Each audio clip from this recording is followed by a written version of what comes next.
இரட்சகருமாகிய இயேசு கிறிஸ்துவின் இனிதா நாமத்தினாலே உங்களை அன்போடு வாழ்த்துகிறேன்.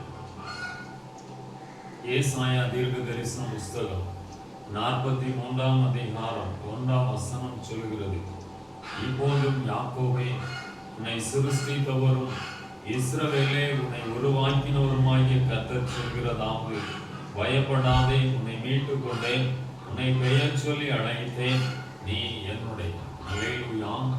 ஆண்டவர் இந்த நாளில் உங்களை பார்த்து சொல்கிறார், இப்போது யாக்கோபே உன்னை சிருஷ்டித்தவரும் உன் இஸ்ரவேலே உன்னை உருவாக்கினவருமாகிய கர்த்தர் சொல்கிறதாவது என்று எழுதப்பட்டு இருக்கிறது. ஆண்டவர் நம்மை உருவாக்கி நம்மை சிருஷ்டித்து இந்த உலகத்திலே நடத்தி வருகிறார். பிரியமானே, ஆண்டவர் உங்களுடைய வாழ்க்கையிலே போதுமானவராக இருந்து உங்களை நடத்த போகிறார். நீங்கள் எடுக்கிற முயற்சிகள், பிரயாசங்கள் கர்த்தர் ஆசீர்வதிக்கப்படும். உங்களுடைய தொழில்கள், வியாபாரங்கள் ஆசீர்வதிக்கப்படும்.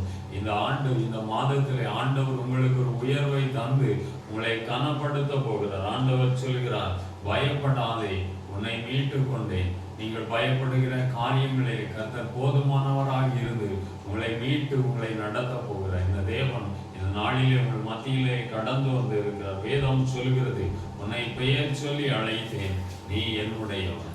ஆண்டவருக்கு பிரியமாய் வாழும் பொழுது நம்முடைய வாழ்க்கையிலே பெரிய காரியங்களை செய்வான். தேவன் தாமே இந்த வார்த்தைகளை ஆசீர்வதிப்பாராக. நாம் ஜெபிக்கலாம். பரிசுத்தமுள்ள பரலோகத்தின் பிதாவே, ஆண்டவரே, இந்த வேலைக்காய் ஸ்தோத்திரம். இப்போது யாக்கோபே உன்னை சிருஷ்டித்தவர் உன்னை உருவாக்கினவருமாகிய கர்த்தர் சொல்கிறதாவது, பயப்படாதே, உன்னை மீட்டுக் கொண்டேன் என்று சொன்ன வேத வாக்கின்படி உடைய பிள்ளைகளுடைய வாழ்க்கையிலே காணப்படுகிற பயங்கள் மாறி போகட்டும். கர்த்தர் போதுமானவரை இருந்து கர்த்தர் ஆசீர்வதித்து நடத்துவீராக. ஆசீர்வதி. இயேசுவின் நாமத்தில் பிதாவே.